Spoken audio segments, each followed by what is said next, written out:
নদিয়ার শান্তিপুরে এক চাঞ্চল্যকর পারিবারিক ঘটনাকে ঘিরে তীব্র চাঞ্চল্যের সৃষ্টি হয়েছে। সদ্যজাত নাতনিকে দেখতে বৌমার বাপের বাড়িতে এসে অপমানিত হয়ে ফিরতে হলো এক বৃদ্ধাকে, এমনই অভিযোগ উঠেছে। শুধু তাই নয়, 2.5 মাসের বুকের দুধ খাওয়া শিশু ও 4 বছরের আরও এক নাতনিকে তার কোলে তুলে দিয়ে বাড়ি থেকে বের করে দেওয়া হয়েছে বলেও দাবি বৃদ্ধার। জানা গেছে, নদিয়ার রানাঘাট আইস মালির বাসিন্দা মন্টু মণ্ডলের ছেলে শাহাবুদ্দিন মণ্ডলের সঙ্গে 5 বছর আগে বিবাহ হয় শান্তিপুর বেরপাড়ার বৌচু মল্লিকের মেয়ে রুকসানা মল্লিকের। তাদের সংসারে রয়েছে 2 কন্যা সন্তান, একটির বয়স 4 বছর এবং অন্যটি মাত্র 2.5 মাস। পরিবার সূত্রে খবর, 1.5 মাস আগে 2 সন্তানকে নিয়ে রুকসানা বাপের বাড়িতে আসেন। এরপরই সম্প্রতি নাতনিদের দেখতে শান্তিপুরে আসেন শাশুড়ি সুফিয়া মণ্ডল। অভিযোগ, কোনো ঝগড়া বা অশান্তি ছাড়াই 2 শিশুকে তার কোলে দিয়ে তাকে বাড়ি থেকে বের করে দেওয়া হয়। বৃদ্ধার দাবি, সম্ভবত কন্যা সন্তান হওয়ার কারণে এই ব্যবহার করা হয়েছে। ঘটনার পর 2 নাতনিকে নিয়ে শান্তিপুর থানায় পৌঁছন তিনি। অন্যদিকে রুকসানার পরিবারের পাল্টা অভিযোগ, বিয়ের পর থেকেই টাকার দাবি এবং কন্যা সন্তান জন্ম দেওয়াকে কেন্দ্র করে শ্বশুর বাড়িতে মানসিক ও শারীরিক অত্যাচার চালানো হতো। এই বিষয়ে আগেই থানায় অভিযোগ দায়ের করা হয়েছে বলেও দাবি তাঁদের। রুকসানার পরিবারের বক্তব্য, শাশুড়ি নাতনিদের দেখতে এসেছিলেন, তাই তাঁকে কোনো বাধা দেওয়া হয়নি, কিন্তু কখন তিনি শিশুদের নিয়ে চলে যান তা পরিবারের কেউ বুঝতেই পারেনি। অপমান করে তাড়িয়ে দেওয়ার অভিযোগ সম্পূর্ণ মিথ্যা। দুপক্ষের অভিযোগের ভিত্তিতে ঘটনার তদন্ত শুরু করেছে শান্তিপুর থানার পুলিশ। পারিবারিক অশান্তির জেরে 2 শিশুকে কেন্দ্র করে তৈরি হওয়া এই পরিস্থিতিতে উদ্বেগে পুলিশ প্রশাসনও। কজন মিলে এসেছিল? 5 জন, 3টে মেয়ে ছেলে, একটা বিটা ছেলে, 4 জন। ওরা বলছে যে আপনার মেয়ে নাকি বাচ্চাগুলোকে তুলে দিয়েছে তাদের হাতে। না, মেয়ে তুলে দেওয়া হয়নি ওদের। এবার ঠাকুমা এসেছে, ঠাকুমার কোলে মেয়ে দিয়েছে যে ঠাকুমা নিয়ে বেড়াক। এবার আমরা কথা বলতে বলতে মেয়ে নিতে এদিক ওদিক করতে করতে কখন চলে গেছে আমরা আর দেখিনি, খুঁজে খুঁজে আর পাইনি আমরা। তারপরে কি শুনলেন? ওরা থানায় গেছে জানেন? হ্যাঁ, থানায় গিয়েছে, বিকেলবেলা শুনলাম যে ওরা থানায় তো গিয়ে গিয়েছে। বলছে যে আমাকে বাচ্চা দিয়ে দিয়েছে, আমাদেরকে মারধর মানে ধাক্কা টাক্কা দিয়ে বলে দিয়েছে না, বাচ্চা আমি চলে যাও। বলেছি যে এরম ভিখারি, আমরা ভিখারির বাড়ি ঢুকেছো কেন, বলেছি এটা। না, সে কথাবার্তা খারাপ কথা হতেই পারে, কিন্তু তাই বলে বাচ্চা আপনারা দিয়ে দেন? না না, ওরা নিয়ে গেছে। হ্যাঁ, ওরা নিয়ে গেছে। তাহলে এখন কি মানে মায়ের কাছেই থাকবে বাচ্চা হ্যাঁ, বলছে? ওই শিশু বাচ্চা থাকবে। আচ্ছা, আর এমনি মেয়ের সঙ্গে অত্যাচার বা কিছু করতো? হ্যাঁ, অত্যাচার তো করেই মেয়ের সাথে, মেয়ের সাউরি। আপনারা কেস করেছেন? হ্যাঁ, কেস করা আছে, আমার কোর্ট কেস করা আছে। তো কি কি মেয়েকে মারধর করে? হ্যাঁ, মেয়েকে মারধর করে, বিষ খাইয়ে দিয়েছিল, ঘুমের ওষুধ খাইয়ে দিয়েছিল এর আগে। কত কি হয়ে মহিলা সমিতি তো বাচ্চা যখন নিয়ে চলে যাচ্ছে রাস্তা দিয়ে কেউ দেখেনি? এলাকার মানুষ দেখিনি, সব ভেতরে ছিল। এবার রাস্তায় কে দেখবে? হ্যাঁ, ঠাকুমা নিয়ে ঘুরে বেড়াচ্ছে। তারপরে শুনলেন যে ও চলে গেছে? তারপরে ফোন করে বলছে এরকম থানায় বসে আছে। আমার ওই দাওরের কাছে ফোন করি। অত্যাচার করতো, খুব অত্যাচার করতো, মারধর করতো।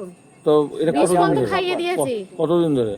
এটা প্রায় বিয়ে হয়ে পন্তু। আজকে তোমার স্কুল থেকে সন্তান চলে গেল কিভাবে? নিয়ে গেল কি করে? ওরা বলছে যে দিয়ে দিয়েছে। বলতে আমি ওনার ঠাকুমা এসেছিল, তা আমি বললাম একটু মেয়েটার ধরো, মেয়েটার ধরে নিয়ে তোমার কাছে দিচ্ছি, তুমি নিয়ে বেড়াও। তা মেয়েটার নিয়ে বেড়াতে বেড়াতে আমি ঘর পাচ্ছিলাম, আমি বাইরে আর আসিনি, আমি ঘরেই ছিলাম। তা নাতনিদের নিয়ে ঘুরে বেড়াচ্ছি। পরে মা বলছে তোর মেয়ে আর তোর শাশুড়ি কোথায় গিয়েছে? তো আমি তো বলছি আমি তো জানি না কোথায় গিয়েছে, আমি তো বলছি ওনার কোলে দিয়েছি। তাই এদিক মারাও খোঁজা, আমি আরেকটা যে একটু বড় 4 বছর মতন বয়স বাচ্চা, ওকেও নিয়ে চলে গিয়েছে। এবার খুঁজছি, চারিদিকে খুঁজছি যে ওরা কোথায় গেল। পরে শুনতে পাচ্ছি শান্তিপুর থানায় নিয়ে গিয়েছে। তখন মনে হয় বিকেল 5টা বাজে, তখন শুনছি শান্তিপুর থানায় নিয়ে গিয়েছে। আপনি কি আপনার বাচ্চা রাখতে চান? হ্যাঁ, আমি আমার বাচ্চা রাখতে চাই। এখন আপনি থানায় যাচ্ছেন? হ্যাঁ, আমি এখন থানায় যাচ্ছি। মানে ওরা নিয়ে গেছে সেটা বলে? হ্যাঁ, ওটা নিয়ে গেছে। আর এমনি শ্বশুর বাড়িতে মানে আপনাদের কি সম্পর্ক খারাপ? হ্যাঁ, সম্পর্ক বলতে ওই অত্যাচার করে, 2 লাখ টাকা চাই, এই বৃত্তান্ত করে। কে টাকা চায়? আমার শাশুড়ি চাই, আমার স্বামী চাই। মারধর করে, গলা টিপে ধরে, সারাক্ষণ মারধর করে। তো সেই মর্মে কমপ্লেন করবেন? হ্যাঁ, সেই মর্মে কমপ্লেন করব। আর মানে ওখানে থাকতে চান না? না, ওখানে থাকতে চাই, এখানেই থাকতে। কি নাম আপনার? মাটি বের করে দিয়েছে। এটা তো কোলের বাচ্চা। ওই তো এই বাচ্চাকে ওর মা দিয়ে দিল? দিয়ে দিল। বৌমা কি থাকতে চায় না আপনাদের বাড়িতে নাকি? ও ওই এইখানে যখন আসে ওরম করে, নয়তো আমাদের বাড়ি ভালো থাকে। তো এখন বৌমাকে নিয়ে যেতে চাইছেন? হ্যাঁ, আমার বৌমা তুলে দাও, আমি নিয়ে চলে যাবো। 2 বাচ্চার সঙ্গে? হ্যাঁ, বাচ্চা সহ। কিন্তু শুধু বাচ্চা নিয়ে যেতে খারাপ লাগে? শুধু বাচ্চা কি করবো? আমার বৌমাটা তোমরা তুলে দাও, তোমাদের অনুরোধ করছি। মানে আমার বৌমাটা ছেলের সঙ্গে অশান্তি কিছু না? না না না, কিচ্ছু হবে না। অত্যাচার না কিছু? না না না, এখন যেতে বলে মিথ্যে কথা বলবে। এই বাচ্চা দিয়ে দিয়েছে না, অনেক কিছু হয়তো মিথ্যে কথা বলবে, তুমি আমার বৌমাটা তুলে দাও। দুটো বাচ্চাই দিয়ে দিল। হ্যাঁ। কতুলপুরে সর্বপ্রথম এমআরআই পরিষেবা যুক্ত 110 বেডের মাল্টি স্পেশালিটি হসপিটাল হল মেডিকেয়ার জেনারেল হসপিটাল। স্বাস্থ্যসাথী মান্যতাপ্রাপ্ত এই হসপিটালে রয়েছে AC, non AC cabin, modern OT, ICCU, NICU, micro surgery, dialysis বিভাগ, ব্রেন ও spine surgery, cancer surgery, lift সহ নানান পরিষেবা। এছাড়াও রয়েছে সিটি স্ক্যান পরিষেবা যুক্ত নিজস্ব ডায়াগনস্টিক সেন্টার, ডক্টর চেম্বার্স, ওষুধের দোকান সহ 24 ঘন্টা অ্যাম্বুলেন্স পরিষেবা, 24 ঘন্টা অ্যাক্সিডেন্ট এমার্জেন্সি। রোগীর সুচিকিৎসা, সুপরিষেবা এবং সুস্বাস্থ্যই হল আমাদের মূল লক্ষ্য। ঠিকানা সরিষাদিঘি, কতুলপুর, বাঁকুড়া। যোগাযোগ নম্বর 9434216662 অথবা যোগাযোগ করুন 9732212924 এই নম্বরে। কি গো, আমার নেকলেসটা কেনার ব্যাপারে কিছু ভাবলে?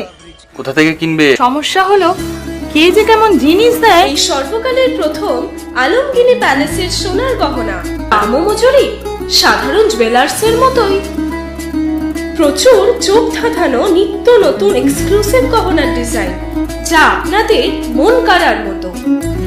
বাহ, অন্নপ্রাশন অথবা যে কোনো অনুষ্ঠানে আপনার পছন্দ মতো গহনা অর্ডার নেওয়া হয়। যখন দাম ও মজুরি সাধারণ জুয়েলার্সের মতোই, নিত্য নতুন ডিজাইন ও প্রতিটি গয়না গ্যারান্টি যুক্ত পাওয়া যাচ্ছে, তাহলে আজই চলো শোরুমে আলমগিনি প্যালেসে। আপনার সন্তানের ভবিষ্যৎ নিয়ে কি চিন্তিত? কোন স্কুলে ভর্তি করাবেন ভেবে পাচ্ছেন না? তাহলে আর দেরি কেন, আজই চলে আসুন পার্ল রোজারি স্কুল, আরামবাগে। সিবিএসই কারিকুলাম অনুসরণে পরিচালিত একটি সম্পূর্ণ English medium school. Play group থেকে ক্লাস 12 পর্যন্ত ভর্তি চলছে। আধুনিক smart classroom, computer lab, science lab ও লাইব্রেরি। পড়াশোনার পাশাপাশি সিঙ্গিং, ডান্সিং, কারাটে ও জুম্বা ক্লাস। সিসিটিভি নজরদারি, বিশুদ্ধ পানীয় জল এবং স্কুল গাড়ির সুবিধা। Pearl Rosary School, Arambagh, Gourhati মোড়, রিলায়েন্স ট্রেন্ডসের পাশে। আজই যোগাযোগ করুন 9339527506-এ।